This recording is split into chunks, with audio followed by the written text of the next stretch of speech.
राधा स्वामी दयाल की दया, राधा स्वामी सहाय। प्रेम पत्र राधा स्वामी, दूसरा भाग, वचन 11वां। राधा स्वामी मत केवल दया का मत है और इस मत में जीव का उद्धार सहज होता है। परम पुरुष हुजूर महाराज जी फरमाते हैं, वचन पहला, मालूम होवे कि जो राधा स्वामी दयाल ने सुरत शब्द मार्ग का उपदेश फरमाया है और उसके अभ्यास को ऐसा सहज कर दिया है कि औरत और मर्द, लड़का, जवान और बूढ़ा आसानी से कर सकता है। पर इस काम में हमेशा दया की जरूरत है, क्योंकि जीव निहायत निबल और अजान और भूलनहार है। इस वास्ते जो अभ्यास और भक्ति के काम की इससे बनवाने मंजूर है, वह सब कुल मालिक राधा स्वामी दयाल की दया से बनेंगे। बगैर दया के जीव की ताकत नहीं है कि यह अभ्यास निर्विघ्न और बराबर कर सकें, लेकिन जीव को चाहिए कि उनकी दया के भरोसे अपना इरादा मजबूत करके या हिम्मत बांधकर कोशिश करे जावें। वचन दूसरा, इसी तरह जो जीवों को समझाया जाता है कि मन और इंद्रियों को अपने बस में लाओ और संसार और भोगों की तरफ से हटाकर अंतर में शब्द और स्वरूप के आश्रय लगाओ और आहिस्ता आहिस्ता ऊंचे देश की तरफ चढ़ाओ। पर जो के जीव जन्मान जन्म और जुगान जुग और अनेक वर्षों से माया के घेर में पड़ा हुआ है और संसारियों के संग और भोगों के रसों में फंसा हुआ है और अपने निज घर यानी सत्य पुरुष राधा स्वामी देश की याद बिल्कुल भूल गया है और उसके मन और इंद्रियों का झुकाव बाहर की तरफ कुटुंब, परिवार और माया के पदार्थों में हो रहा है और हर वक्त उन पदार्थों की प्राप्ति के लिए जतन करता है, यहाँ उसी के ख्याल में लिपटा रहता है।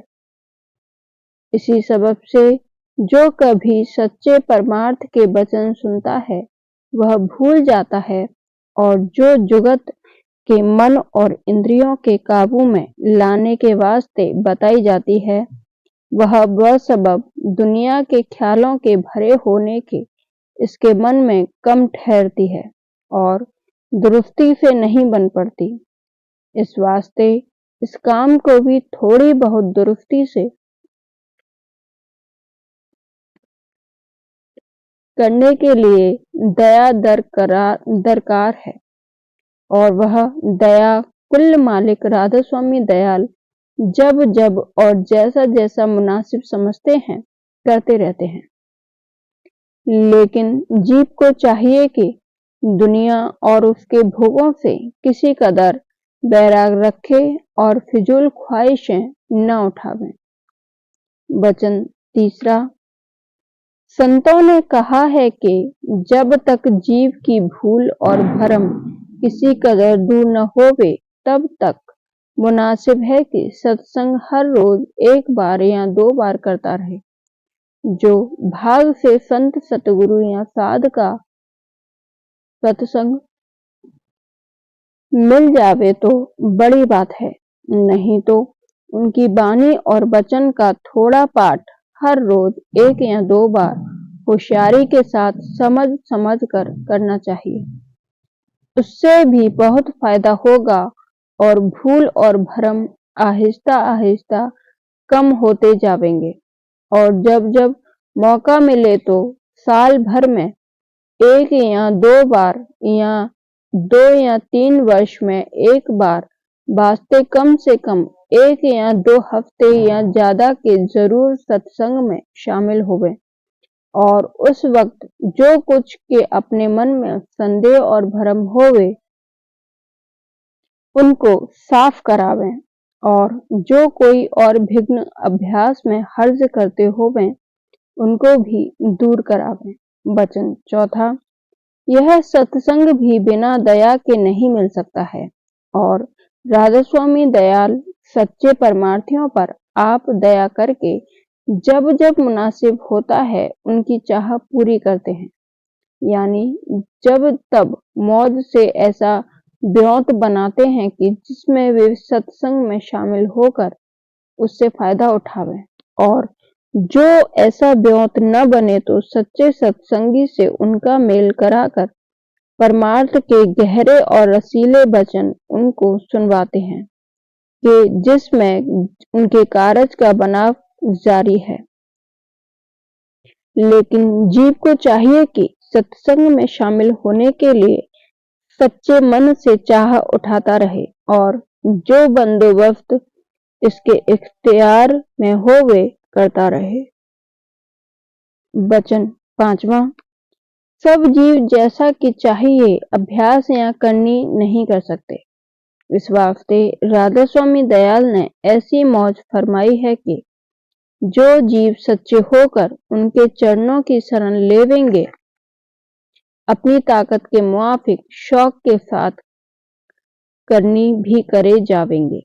यानी अपने कुल काम परमार्थी और स्वार्थी उनकी मौज के आश्रय करेंगे तो वे उनकी हर तरह से संभाल और रक्षा फरमाकर जिस कदर अभ्यास और करनी वास्ते उनके उद्धार को जरूरी होगी उनसे आप करा लेंगे और आखिर वक्त पर उनको आप अपने चरणों की अमृत धार में लपेटकर जिस स्थान पर के मुनासिब समझेंगे ऊंचे और सुखाले देश में बासा देवेंगे और जो कुछ करनी वास्ते पहुंचने धुर स्थान के बाकी होगी उसको जीव को दोबारा जन्म देकर और फिर सत्संग में शामिल करके पूरी करावेंगे और इस तरह उसका कार्य पूरा करेंगे। वचन 6वां। खुलासा यह है कि हर तरह कुल मालिक राधा स्वामी दयाल जीवों पर अपनी दया फरमा कर हर हालत में उनका गुजारा करते हैं और परमार्थ में खासकर जो कोई उनकी शरण करके सच्चे मन से लेवेगा उसके जीव का काम बनावेंगे यानी उसका पूरा उद्धार करेंगे। वचन 7वां। सच्ची शरण के धारण करने के वास्ते जरूर है कि गहरी प्रीति और प्रतीति राधा स्वामी दयाल के चरणों में होवे और जब सत्संग करके मन में विश्वास आया और थोड़ा बहुत प्रेम जागा फिर जिस कदर के अभ्यास इस जीव से आसानी के साथ बन पड़े वही उसके उद्धार के वास्ते काफी होगा। यानी राधा स्वामी दयाल अपनी मेहर और दया से जिस कदर करनी जरूरी और मुनासिब है आप करा लेवेंगे और जीव को दयाल देश में वासा देवेंगे। वचन 8वां। राधा स्वामी दयाल का हुक्म है कि जो कोई अपनी करनी पूरे तौर पर करके निज देश में पहुंचता चाहे उसको चाहिए कि गहरा अभ्यास करें और मन और इंद्रियों को रोककर काबू में लावें और सूरत को चढ़ाकर मुकाम पर पहुंचावें। तब तक एक दिन धुर धाम में पहुंचेगा और ऐसी करने वाले के संग दया बराबर रहेगी और वे दयाल अपना खास सहारा देकर कार्य बनावेंगे।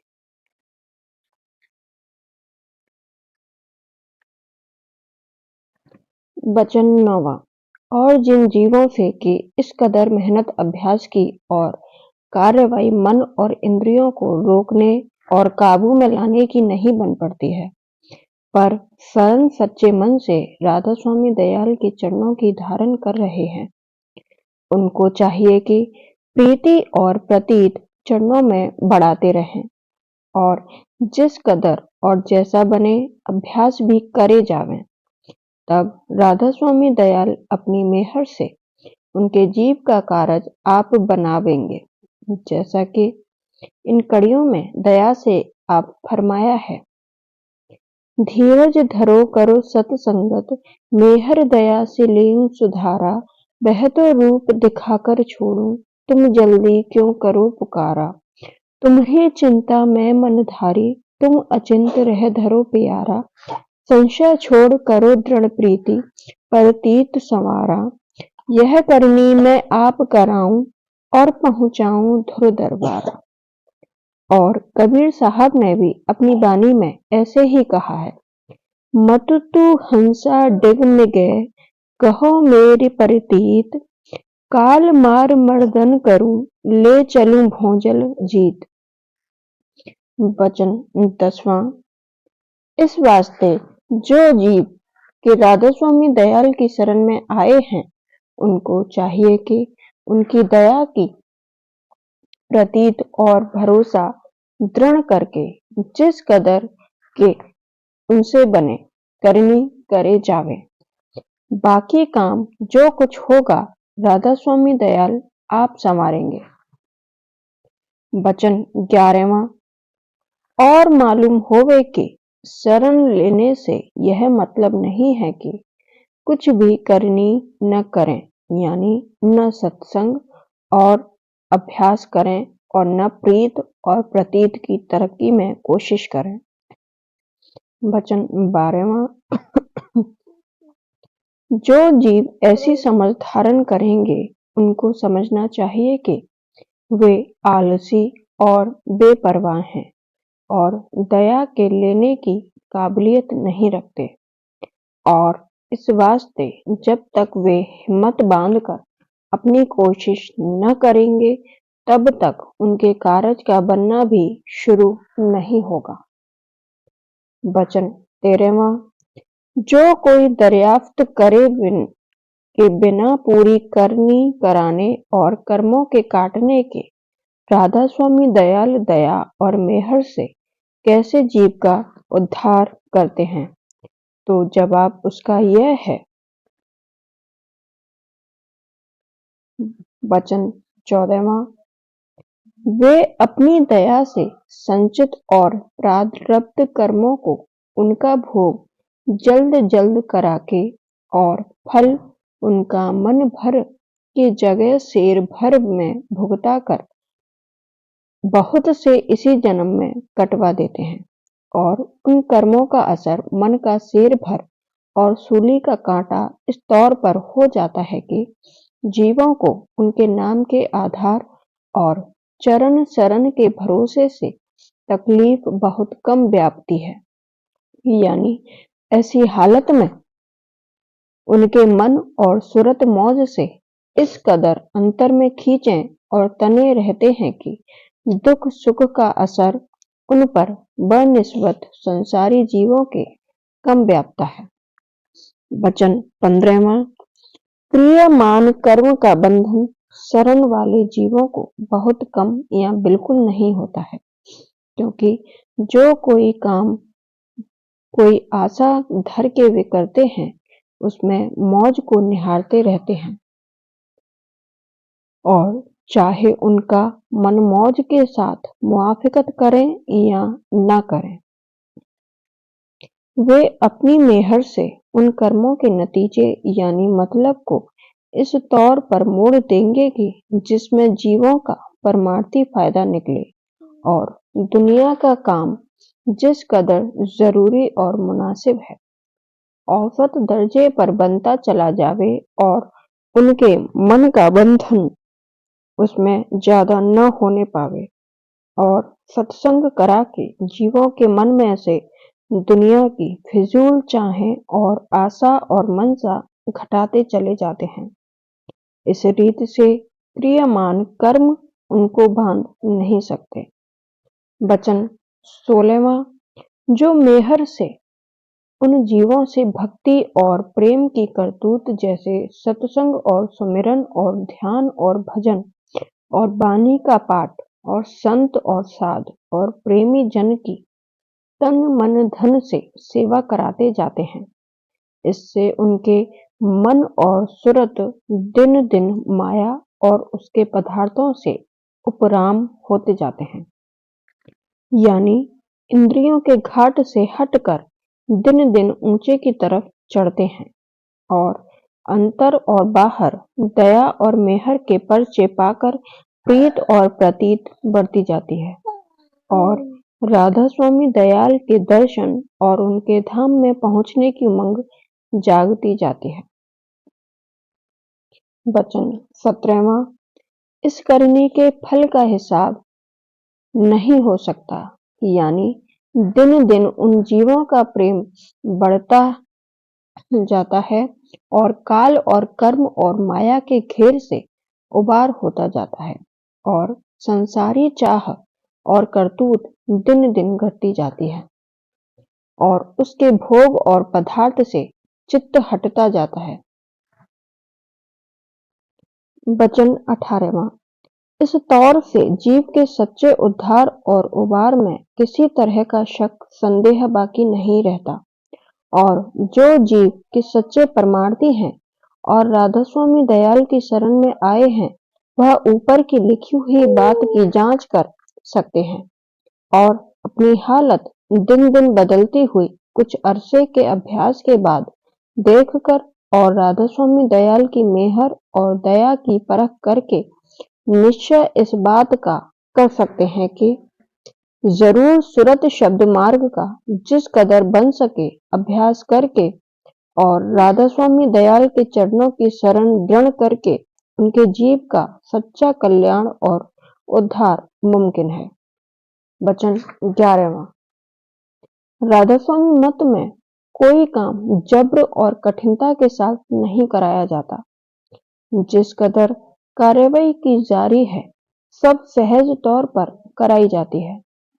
किसी चीज का जबरदस्ती त्याग नहीं कराया जाता और न किसी बात को जबरदस्ती मनवाया जाता है और न कोई काम ताकत से ज्यादा कराया जाता है। जिस कदर जिसकी उमंग है, उसी कदर वह कार्रवाई करता है।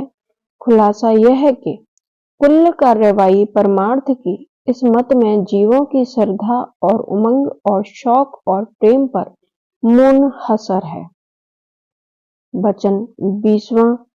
सच तो यह है कि ऐसा ऊंचा और सच्चा और पूरा मत, ऐसा गहरा और धुर पहुंचाने वाला अभ्यास आज तक कहीं और किसी वक्त में ऐसी आसानी के साथ जैसे कि अब राधा स्वामी दयाल ने कर दी है, प्रकट नहीं हुआ।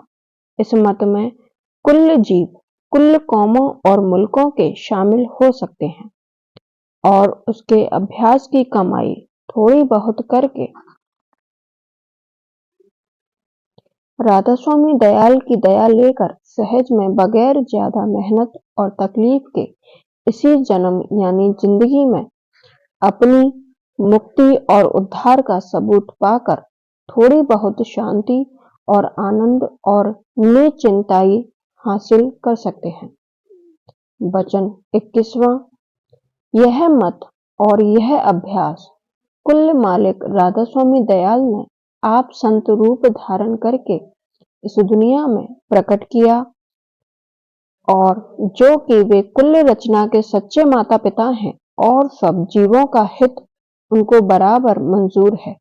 इस वास्ते यही मत और यही अभ्यास कुल जीवों के वास्ते जारी फरमाया, यानी कुल मुल्कों के जीव इसमें शामिल होकर सहज में इसकी कार्यवाही और कमाई करके अपना उद्धार करा सकते हैं। वचन 22वां। जो कोई सच्चे खोजी और दर्दी परमार्थ के हैं, उनको यह वचन प्यारा लगेगा और वे सत्संग अंतर और बाहर करके जो जो बातें के ऊपर लिखी गई हैं, उनकी जांच और राधा स्वामी दयाल की मेहर और दया की परख करके मगन होवेंगे और जिनके मन में खोज और दर्द नहीं है, वे इस वचन की प्रतीत नहीं करेंगे और वे न तो सत्संग में शामिल होकर और वचन सुनकर खुश होंगे और न अंतर में अभ्यास कर सकेंगे। फिर उनको जांच और परख कुल मालिक राधा स्वामी दयाल की मेहर और दया की कि जो वे जीवों पर कर रहे हैं कैसे हो सकती है और फिर राधा स्वामी मत और उसके अभ्यास की बड़ाई का यकीन कैसे हो सकता है।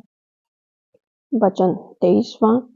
जिस किसी ने एक या दो या ज्यादा बार सत्संग करके राधा स्वामी मत को अच्छी तरह समझ लिया है और संशय और भ्रम उसके दूर हो गए हैं और निश्चय उसका और शरण राधा स्वामी दयाल के चरणों में पक गई है और भक्ति मार्ग यानी परमार्थ के कायदे और रीत अच्छी तरह समझ लिए हैं और उसके मुआफिक जिस कदर बनता है बर्ताव भी करता है और अपने मन और इंद्रियों की चाल की निरख परख करके बचनों के मुआफिक उनके संभाल और सफाई में कोशिश करता रहता है और अभ्यास जहाँ तक मुमकिन है राधा स्वामी दयाल की दया लेकर दुरुस्ती से करता है और जो विघ्न उसमें खलल डालते हैं उनको परख कर उनके दूर करने का जतन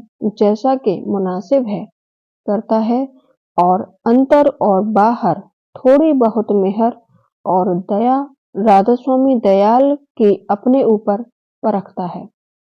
उसको ज्यादा जरूरत सत्संग में आने की नहीं है क्योंकि उसको वाणी और वचन के पाठ और अंतर के अभ्यास और वचनों के मनन और विचार से वह फायदा हासिल हो सकता है जो सत्संग में प्राप्त होगा।